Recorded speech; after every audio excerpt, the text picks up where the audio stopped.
dental men tawhid mbahe altine hande limore hokkata en ko 3 lewru 6 2026 woni 3 août 2026 artude e sira annabi men sallallahu alayhi wa sallam yo geno yet en naftorade ko nanɗen bandiraɓe e nder kaɗo jamma hande noon yama tawa ko windande raɓɓere tan mbaɗeten nde tawno geno yoni en ceediɗo ɗo gonɗen ko hande tan gartuɗen e ɗanngal ummade wuro meɗen Likseyba ngam yanode hawroyde e jamma laylatul katmiya mo mawlana seydi ahmad tijani radiyallahu anhu yo Allah jaɓan en hokka en wattude ni mo wuri e duuɓi limtinɗe caggal mum ina arta joni na artida e tampere e gonɗi kala kono noon eɗen paami ko wayno ceerno Jewba en e ko wayno ceerno Abou Ñande Sow en ɓeɗo yama tawa goddiɗi nana portani yidde ƴellitade walla jokkude hol ɗo Kaabu wattidi e nelaɗo o sallallahu alayhi wa sallam gati ko ɗon wonno daƴirde meɗen en kaalino Kaabu ibn Malik koto makko deggodirnoɗen enen fo jaaɗen mbiɗen yo dañ ko yewtani en omona haala kanko Kaabu o wi ko adi fo kuntu astashiru ashabi wa aqribai ماذا أفعل وكيف أخرج من غضب رسول الله صلى الله عليه وسلم kala ɗo garmi e koreji am yimɓe ɓattiɓe ɓe gandumi ɓeɗo ko jomen hakkillaji en ha e sihilaɓam woɓɓe ɓattiɓe kamɓe kala mi ara e maɓɓe tan mi wiya holno mbaɗanmi holno jiruɗon holno ballirtonmi balle kam e feere holko potmi wiide nelaɗo Allah hami yalta e tikkere makko holko kalantumi nelaɗo Allah sallallahu alayhi wa sallam tawa ɗum ɗo somi haalanimo tan o jaɓat o welto o anda oɗo Kaabu ndeke ko gantu jagguno ɗum ndeke o wona gokkinoɗo joni noon e ko garanmi e kore jam ko ɓe hen mbiya sa yeehi wimo ni sa yeehi wimo ni woɓɓe mbiya sa yeehi ala woto wirumo noon wirimo ni o wi kankonene kadi hakkille makko daña ko tafanimo o wi ala ko ni ɓurdata joni noon heddima sosoɓe liiduɓe camɓe wokkinoɓe ɓe jahano wolde ɓe fo en mbi goto hen kala nana ara so yettima tan jooɗo e yeeso nelaɗo o sallallahu alayhi wa sallam ya rasulallahi e yiru tan min de mi yeehi ha jaltumi jaltidmi e moɗon hawri kisi gulam amin o abbimami wimi wonde joom suudu o ko janɗo yaniri sababu nde timmude lebbi muɗum ɗum noon woni duttitimi goɗɗo wiyaga ya rasulallahi min de mi yeehi ha gummimi hawri kise mataw keecam ki goɗɗo wiyaga ya rasulallahi min de kam mi yatan ha ɗo mbeɗo wiya mbeɗo ummoɗo hawri kise ɓiyam o goto fof hankadi na addan kantu kono noon sallallahu alayhi wa sallam mbiɗen ko dande wotere o joganiɓe kala hen kalɗo gantu muɗum o wonda ko loskude ɗum o fawtanta ɗum hen konngol gongol sallallahu alayhi wa sallam omono jooɗiɗo gotel e nder jama he eɓe ngara eɓe jaha kala hen kalɗo gantu mum wodanimo hen tan kanko sallallahu alayhi wa sallam ko wiide jomum yo Allah yaafoma yo Allah yurmoma ndeɗo dande o joganiɓe kamɓe fof kala kalɗo gantu mum tan o duwono ɗum o wiya ɗum yo Allah yaafoma yo Allah yurmoma aha min nani yo Allah yaafoma yo Allah yurmoma nderuji ɗi noon o ɗaldi hen jomiraɗo subhanahu wa ta'ala aha sirruji ɗi beela ɓe gonɗi beela koɓe fenɗe ɗum o ɗaldi hen Allah wa amma kanko kam to makko fodde makko e maɓɓe ko duwanade ɓe e yafnanade ɓe joni noon kanko Kaabu o wi eɓena gara eɓe jaha ɓe gara ɓe jooɗo yeeso nelaɗo Allah ɓe gonɗo ko gantuji maɓɓe ɓe jaha min nene mi ari mbeɗa rendini ko ndendinannomi kono nde paadimi de tawmi mbimi ala ko foti wawde fewde ɗo e yeeso nelaɗo o sallallahu alayhi wa sallam so wona tan haalde gonga ɗo ko haalde gonga tan moƴƴata ɗo ngati beela fenande nelaɗo Allah wonko serti e fenande Allah beela ne kadi so neɗɗo fenani Allah nde fenade ne wawi suuɗade walla wirnade wadde ɗo feewi ɗo tan ko haalde gonga somi yettima hankadi ko gonga mi dañi peeje ɗe ganduɗa somi haali tan nelaɗo weltantomi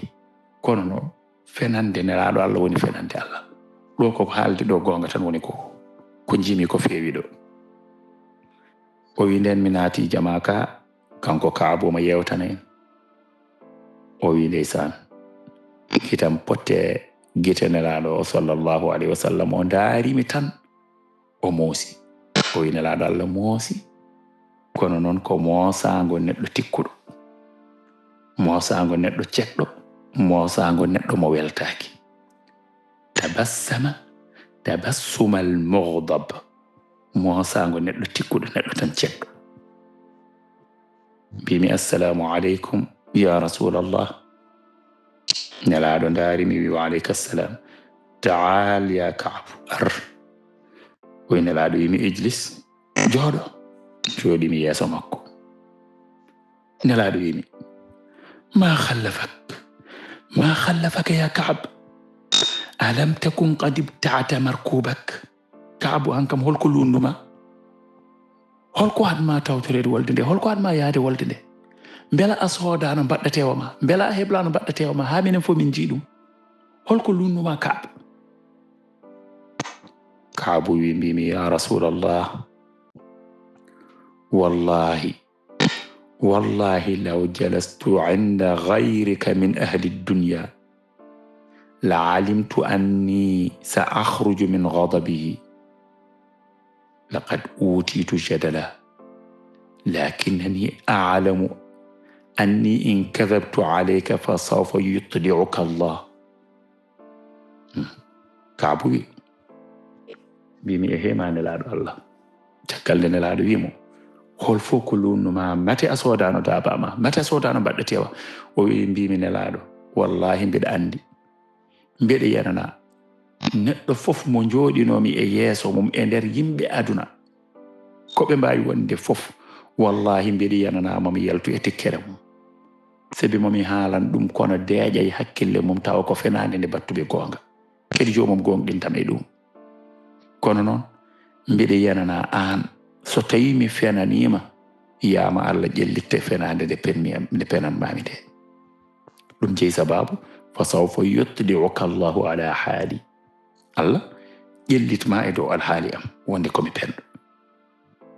joni noon nelaɗo mbeɗa haalanma gonga, wallahi ma kana li min uzr, wallahi ma kuntu qat ahsanu wala aktharu malan. mi meeɗani hay gotol heewde jawdi, wala awjadu lil maali, wona ɓurde jogade jawdi, ahsanu haalan,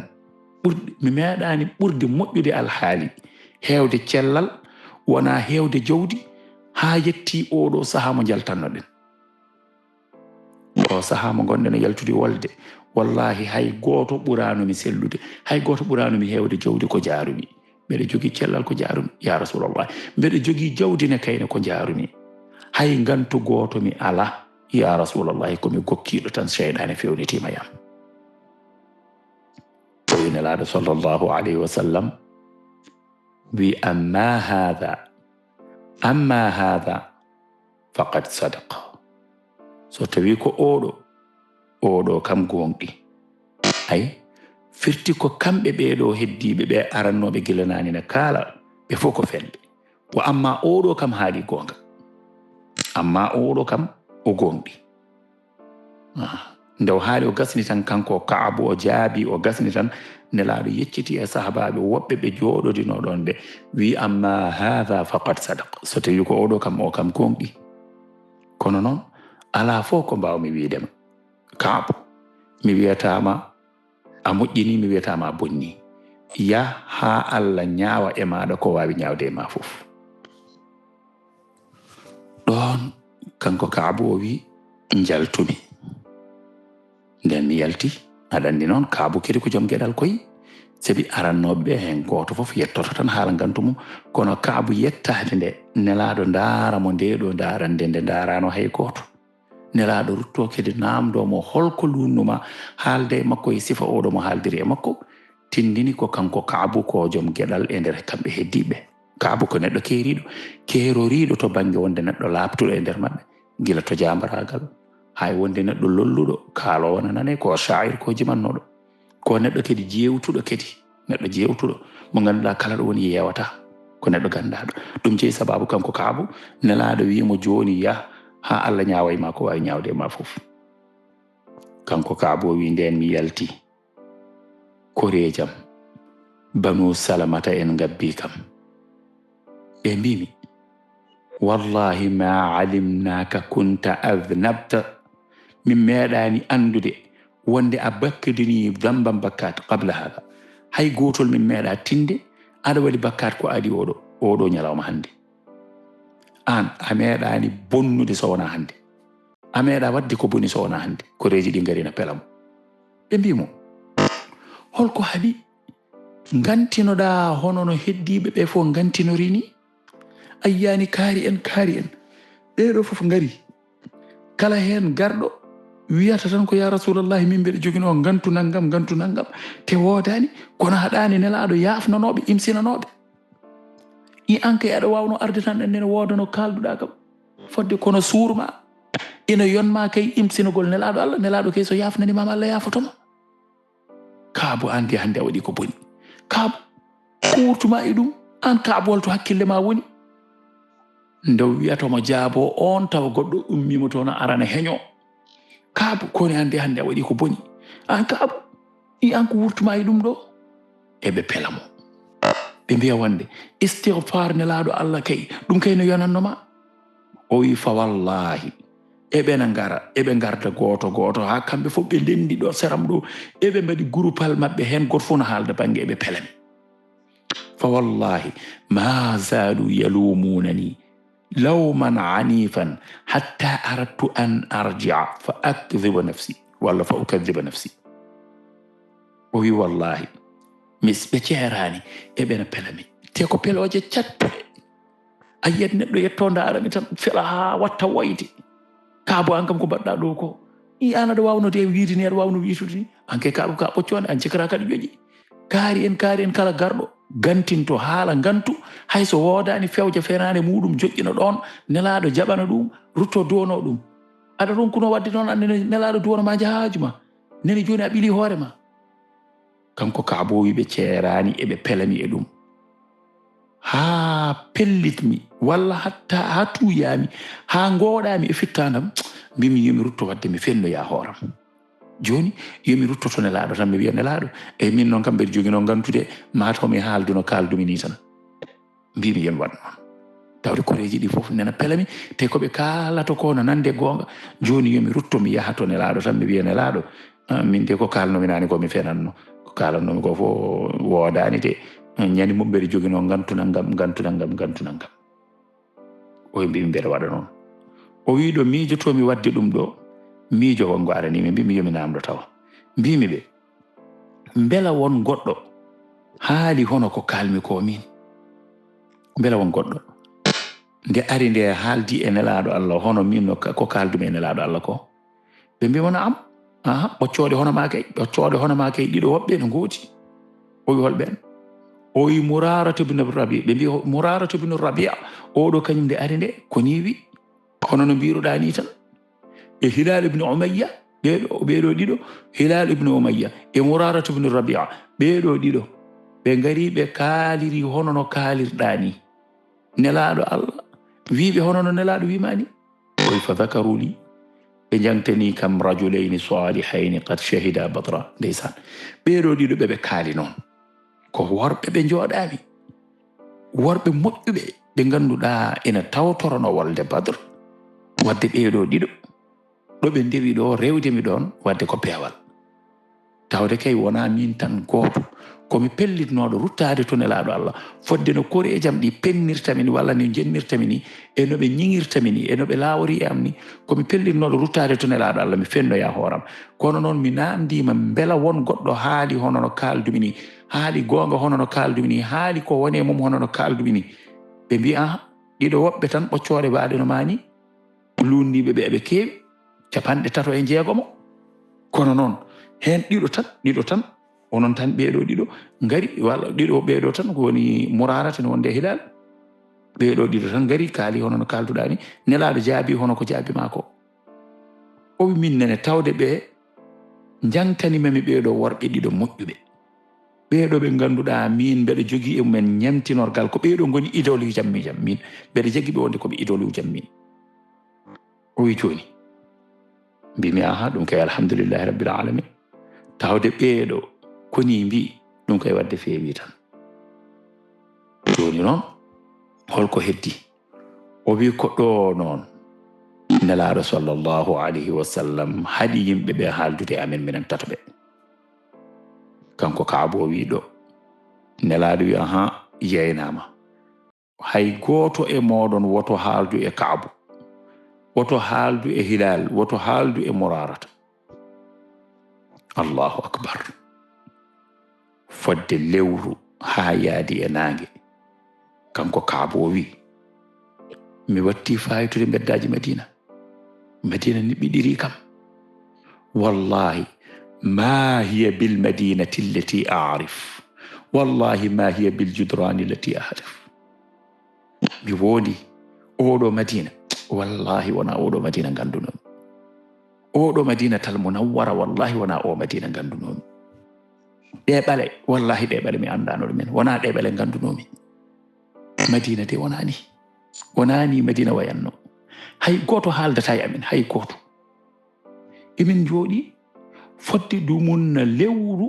hay goto so haalde neɗɗo jabotako ma ala fof garowo ha wima jam ñalli walla wima jam hiiri so tawi ɗiɗo no kaala sa yettima sa darima yeeso men tan jomumen carodira hen goto fof rumto yaha lawol mum o wi emin gondiri ni sahaaji min mi fokkitto mi naata e jeereji ɗi min komi sagata hay komi suka ko ɗum noon ɓeydini ɗum musde e makko kanko min komi sagata komi suka kadi mbeɗa heewi e nder sahabaɓe he sihilaɓe mbeɗa heewi hen yimɓe ɓe ganduɗa ko yiɗɓe yaadiɓe ɗiɗo woɓɓe ɓe kaalanmi on ɓe woni Hilal ibn oɗo Murarata ibn Rabi'a ina wonde Hilal ibn Umayyata ɓeeɗo ɗiɗo kañumen ko mawɓe jooɗi tan koye nder cuuɗi men no ngoya min nane mbeɗa yalta mbeɗa yaha e nder yimɓe he kono ko jahanmi nder yimɓe he ko wallahi leydi niɓɓittiri kam wallahi aduna o niɓɓiɗiri kam oɗo Madina wona o Madina gandunomi hay goto a haaldata e ma a wonat e nokku walla a tawat yimɓe ɗiɗo eno nder e nokku walla tato eɓene jooɗi e nokku sa yettima sa jooɗima tan kam fof ɓe gummoɓe jaaha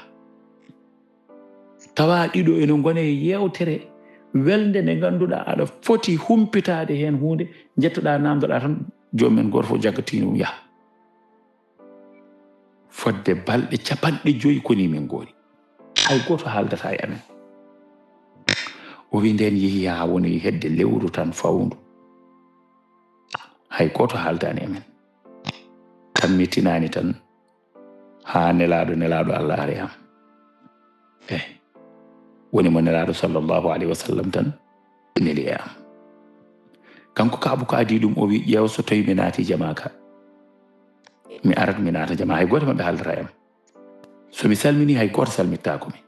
o mi yettoto mi naata jama mi tawa nelaɗo sallllahu alayhi wa sallam no jooɗi o wi mi wiya assalamu aleykum ya rasulallah mi salminamo o wi mi wone darde toni makko beela iɗi dilla beela toni ɗi ne dilla pour salmitade mi walla ala wallahi mi yiyata toni makko ne dilla o wi kono ƴeew so tawi mi habbira mi yiya nelaɗo sallah sallam ne daarami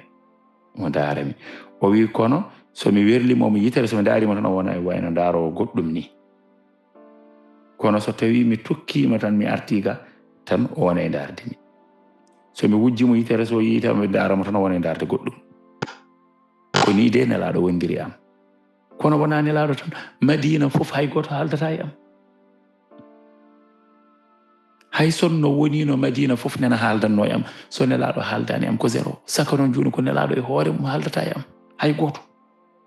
Madina niɓɓiɗi nden yeehi ha woni lewru fawndu o mi tinani tan ha woodi garɗo foggi gallam beltimi mbeɗo wiya aha kay foti ina wayno hankadi no wawi to komin yaafaɓe ina wawi ɗo hankadi taw hankadi min beltima tan ha garɗo o yetti wimi hema Kaabo mbimomi nam o wi nelaɗo Allah ni yamirma ya seer e joom suudu ma ya seertu e joom suudu ma ɗum de ko alhaali ko joom suudu tan joginomi gooto mo ina yewtami mo ina yewtida e am so woodi heddiɓe pop dogi kam calima haaldude am somi salmini hen neɗɗo jaɓata salmitade mi joni somi wiyama yomi sertu e joom suudam holno mbaɗanmi kono noon tawde ko yamirore nelaɗo Allah waɗete tan o wimo o talliquha ammaza eyyi kolko wi mbiɗa yomi sertu e joom suudam beela mi seratmo walla ko hol noon waajo wimo bali atazilha woɗɗitomo tan woto ɓattomo joni noon o wi joni mi woɗɗitomo fodde dumunno on wi mi anda rumtima yeehi koɓe haɗaɓe haldude makko mi anda ɗon o wi mbimi joom suudam rutta fa galle mon ha Allah ñaawa e meɗen hunde rutta fa galle mon ha Allah waylana en kaaɗo gonka joom suudam fokkiti yeehi fayi galle mumen aduna noon ɓeydi niɓɓiɗirtemi o wi ɗo musiɓɓam ɗiɗo ɓenene kayne muraratu ina wonde hilal ɓeɗo nene kadi nelaɗo neli e maɓɓe hono ko neli am ko kamɓene yoɓe certu e suddiɓe maɓɓe kono joom suudu hilal ibnu umayya oɗo yehi to nelaɗo Allah sallallahu alaihi wasallam caggal nde nelaɗo neli e worɓe maɓɓe yo certu e maɓɓe yani kamɓe tato ɓeɗo hen goto fof yo certu e joom suudu mum yo woɗɗito joom suudu mum fodde o dumunno woto hay goto e moɗon ɓattodira e joom suudu mum joni noon o wi kanko hilal joom suudu makko yehi to nelaɗo Allah sallallahu alaihi wasallam o wi ya rasulallah hilal de ko nayejo wawana hoore mum hay hunde hilal ko mawɗo min tan wallodirta e makko haydara ko wawi waɗande hoore makko ya rasulallahi beela aɗo hokkami yamirore mi wonda e makko mi wallodira e makko nelaɗo sallallahu alaihi wasallam wimo naam walakin la taqribu oto ɓattomo de wonde makko wallodira e makko heblanmo ko ñaami heblanmo ko yari wallumo e comci makko kono noon woto ɓattomo joom suudu o heɓɓi wi wallahi ya rasulallahi gila tuggude nde ko yananiɓe fewde oɗo ñalawma hande wallahi o ala e am hay haaju goto so wona jooɗade banggue mo woya gila nden ha joni hay haaju goto ala e am ɗum ɗon kay tiiɗata wasde mo ɓattade mi nde ɗum tiiɗata ngati gila nde ɗum fuɗɗi ha joni o ɓadakini nelaɗo sallallahu alaihi wasallam nena jokki ha hande de e wiide ɓe wonde hay goto haalde mabɓe o wi kanko Kaabu o wi pellit min jaltumi tan e kikiiɗe gooto o wi aduna o ne niɓɓiɗirimi no joomiraaɗo subhanahu wa ta'ala wiyata hatta ida daqat alayhim al ardu bima rahubat joomiraaɗo no haala maɓɓe kamɓe ɓeeɗo tatu wa ala thalathati alladhina khullifu joni noon o wi jaltumi mbeɗe yaha e nder meddaji Madina komi gooto tan noon hay goto haaldata jaabo ma sa salmini neɗɗo wayra kono yiyanima ni walla sikkata ni ko leggal dari ɗon kamɓe pop ɗoftari konngol nelaɗo Allah sallallahu alaihi wasallam wona ɓiɗɗo wona miñiraɗo wona enɗam wona sihil hay goto haaldata e amen o wi on saha paami to Abu Qatadata ko ɓi bappaño am kadi ko sihilam jaadiɗo am wonno ko neɗɗo moƴƴo mo koolimi neɗɗo moƴƴo kooliɗomi paami to makko paami galle makko hay goto haaldani am gila nden ha ɗo worti oɗo nelaɗo Allah garnoɗo ko ɓooyani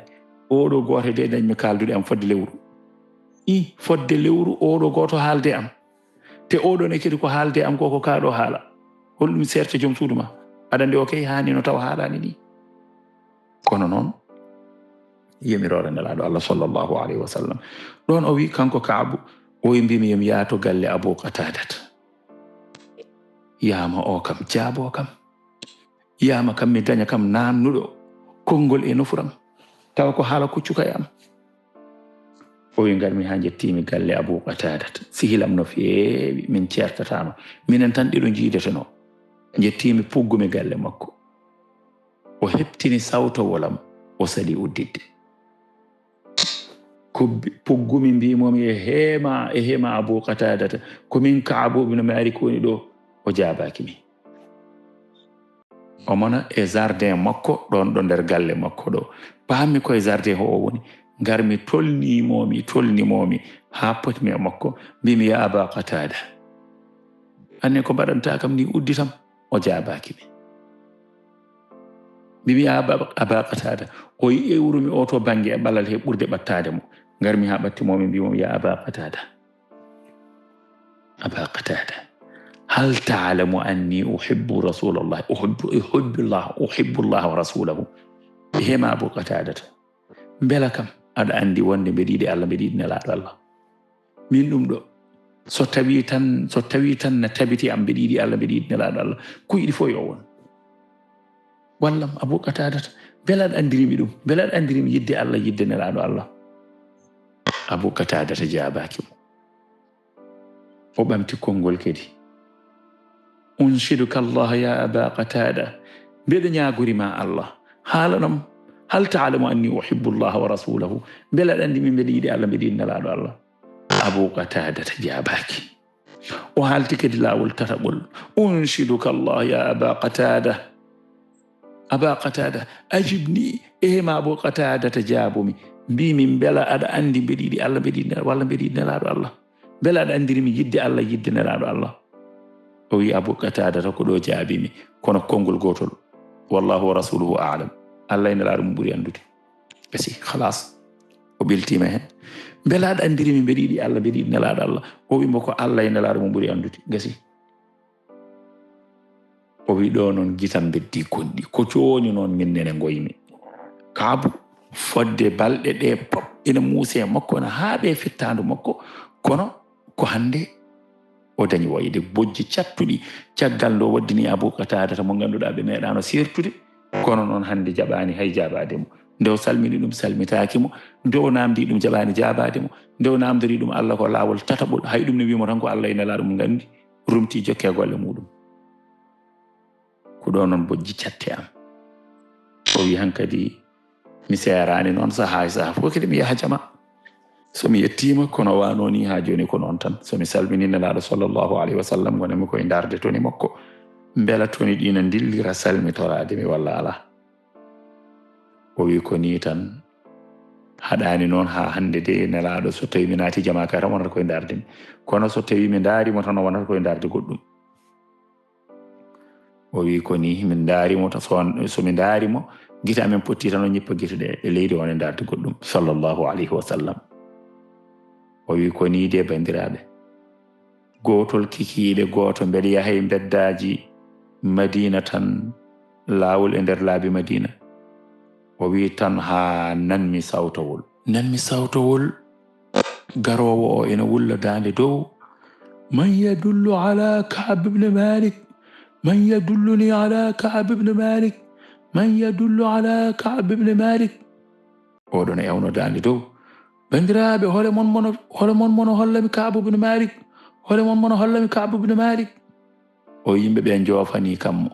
mana joofanimomi firti ko hay goto de ha joni mi fona ndenti haaldude makko joofi tan jiɗa hay haalde makko ni kanko garɗo o noon o tindi Ka'bu o wi ndo yettinde o wi Ka'bu komi gaddanɗoma ɓataaki ummorade e laamɗo Ghassan Allahu akbar laamɗo Ghassan on ko kefere yahudiyanke oɗo inani windi Ka'bu ibn Malik oɗo leetere ɓe ko añɓe nelaɗo Allah holko winde leetere hen o wi amma ba'd fa inni qad balagani anna sahibaka qad jafaka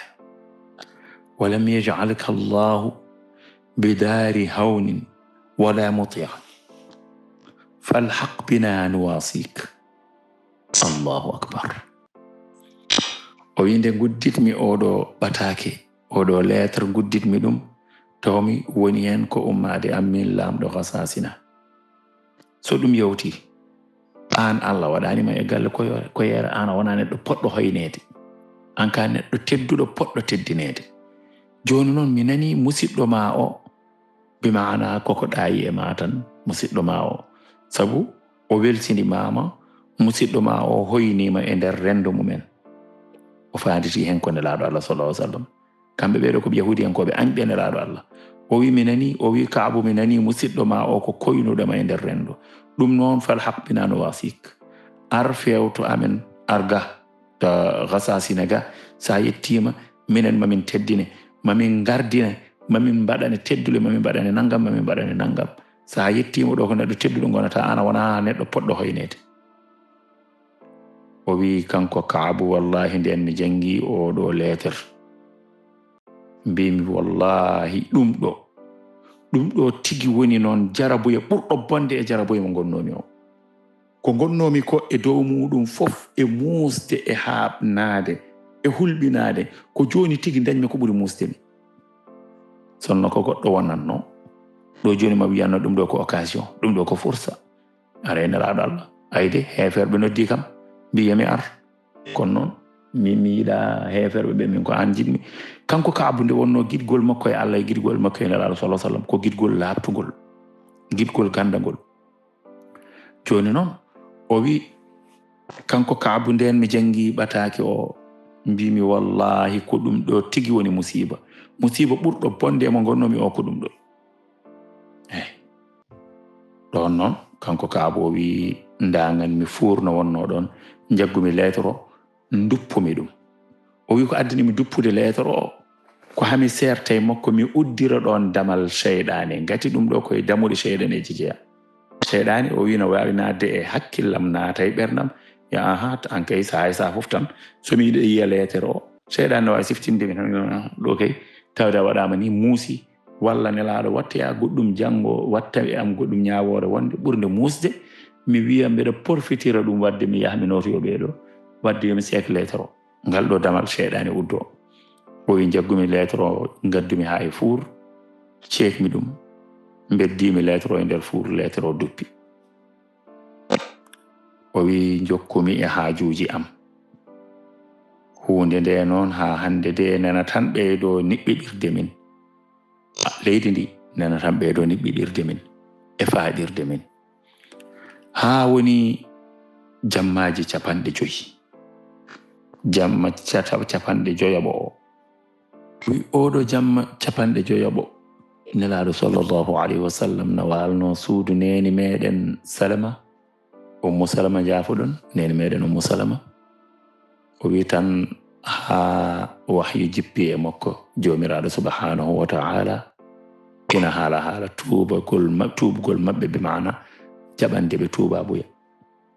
jomiraɗo no wiya toon laqad taba Allahu ala an-nabiyyi wal muhajirin wal ansari alladhina ittaba'uhu fi sa'ati al-usra min ba'di ma kadat tazighu qulubu fariqin minhum thumma taba alayhim innahu bihim ra'ufur rahim jomiraɗo watti hen noon wa ala thalathati alladhina khullifu hatta idha daqat alayhim al-ardu bima rahubat ay ko Kaabu haalanno en joni o wi o jaɓani tuuba boye kay hay ɓen tato ko Hilal e Murarata e Kaabu mo kaalaten ɗo jomiraɗo ɓeɗo kamɓene ne kayne ɓe lundinoɓe ha leydi ndi ɓitti e mabɓe fodde ko nde yaaji ko wa daqat alayhim anfusuhum wa dhannu an la malja'a min Allah illa ilayhi thumma taba alayhim deysan nelaɗo sallallahu alayhi wa sallam ne janga ɗeɗo ayeje e nder suudu neni meɗen Ummu Salama o gasni o wi Allahu akbar ɗum ɗo de ko aya tuubgol Kaabu ibn Malik Allah jaɓandeɓe tuubabuye kanko ene wonde musidɓe makko ɗiɗo ɓe Ummu Salama wi ɗum noon ya rasulallahi beela hokkata kam yimirore mi yalta joni mi weltinoriya sahabaɓe maɓe nelaɗo wi la ya Ummu Salama ala koy wallahi sa haalaniɓe hay goto ɗanotako ɗo hande sa haalaniɓe wallahi ɓe ɗanotako jamma o bonat sahabaɓe nelaɗo Allah ɓe jiɗodiri e koye mabɓe kamɓe fof ne kadi ko ɗum ɗo tan ɓe keppuno yo Kaabu dañ tuubabuye tan haaɓe garte e muɗum nelaɗo non andi kono nelaɗo ɗo woni ɗo kañum ne wonno korsa mum no mawne sahabaɓe makko yidde makko no mawne sahabaɓe ɓe kankone o welti o wi wallahi sa daari yeeso ngo cikkata ko taƴitinde lewru so weltima yeeso ngo wonata koye jalbude sallallahu alayhi wa sallam ngo wonata koye huɓɓude kadi kuɓɓugol ngol kono sifa kuɓɓugol kangeni sallallahu alayhi wa sallam so yaadi e mooso makko Ummu Salama wi ya rasulallahi ɗaccu mi weltinoyaɓe o yala ɗaccu ɓe ɗano Ummu Salama sa haalani ɓe joni wallahi ɓe ɗanota ko jamma o ha weeta kamɓe fof ɓe jaltata ko ɓe zubilaɓe ɗumen eɓe ngulla ɗum noon ɗaccu ɓe ɗano ha weeta nden yiya salatu yoni nelaɗo sallllahu alayhi wa sallam julni salatu ha silmini yeccitima e maɓɓe allahu akbar e yeeso mum laaɓgo yeeso mum nurɗugo yeeso mum jalbugo jangani ɓe ɗeɗo ayeji ɗe ina tindina tigi wonde Kaabu jabanama tubabu ya Allah yaafi mom kanko ina wonde musidɓe makko ɗiɗo ɓe hono Hilal e Murarata ɗon o wi kanko Kaabu sahabaɓe ɓe ñoori yidde waddude am ada weltinirdemi e tintindemi o wi ñande muɗum noon ko heewi tindima gallam ngam yidde weltinoroydemi o wi ñande mum min julmi salatu koye dow bildi am mbeɗa tardi mbeɗa woni to dow bildi am mbeɗa juura salatu o wi ɗiɗoɓe ngadi adiɓe yaltude ɓe ɓeɗo ɓuuri yawde hen goto nana waɗɗi puccu ina tindi gallam no heño ina doga no galleji goɗɗodiri no seeɗa o wi keddiɗo andi kañum so wina yaara koyɗe koko adoyte on dogi ngabboy dow hayre hucciti fewde galleji amen o ewni dande makko dow rowre ya Ka'b ibn Malik abshir abshir ya Ka'b ibn Malik abshir abshir e hema Ka'b ibn Malik welto welto Ka'b ibn Malik welto welto o wi ɗon tan cujjoyi min mbimi Allahu akbar nde o weltiniri o geyni to dow hayre to o jippi omo doga omo ara o wi Allah waɗi ɓe jettima kamɓe ɗiɗo gadduɗo puccu o wimi ya Ka'b ibn Malik abshir laqad taba Allahu aleyk Allah yaafi mama ɗum noon welto o wi hawre kiso o tone darinoɗo dow hayre o on ɗon ne kañum e hoore muɗum tellima dogi yettima kamne ina ari ƴewde kañum ne jeenari muɗum o wi kanko Kaabu joginomi tan ko wutti ko ɓornimi gittumi mojare am dow nde tottumi hen goto mbimomi nda Busharatu ko jeenari ma eyi nde wonno ɓe gadori so neɗɗo addanima habaru belɗo datka ɗum jeenari o itti sakkare nde o totti goɗɗo o wi ɗum nda hannene ɗum ɗo ko jeenari ma o wi wallahi luɓimi comci goɗɗi paami to nelaɗo Allah sallllahu alayhi wa sallam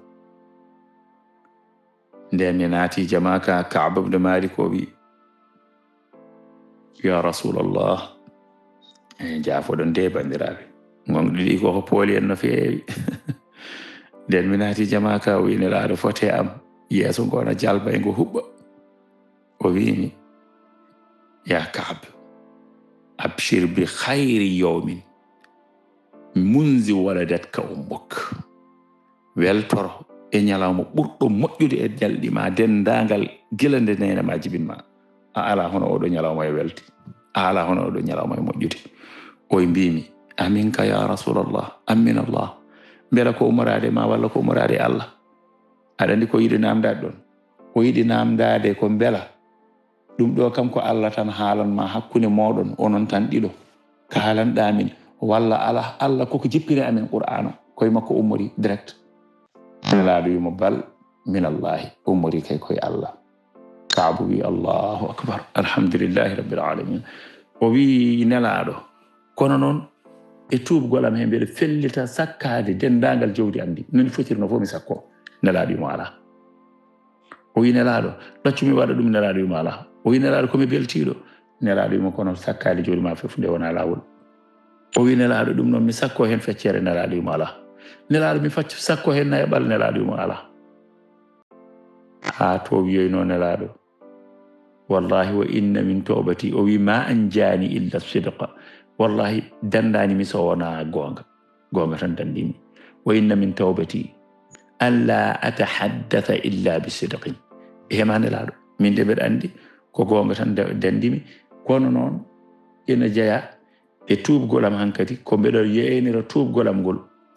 ɗomi wonta yewtu so wona gonga kala ko kalmi ko gonga ma hayyitu ɗon ɗo mbeɗo wuuri ɗum noon ɗo wonno qissa Ka'bu jaafoɗon gilnani ko eɗen cogga tan kono noon gonɗiɗi no pooli en no feewi ha eɗen kulini e nder konnguli he yata wala ko ɓocciti goɗɗum haala tawa jeynoka hen ngati Allah no andi ko ballal Allah tan e tinnare mawde cippirten ɗo kono noon gonɗi ɗi eɗi pooli en so Allah ɗum noon gowno ɗon hebde ko bindanɗe 4 kono hande e moɗon keɓɗo tati ɗi fof yo andu ko ɗon haadi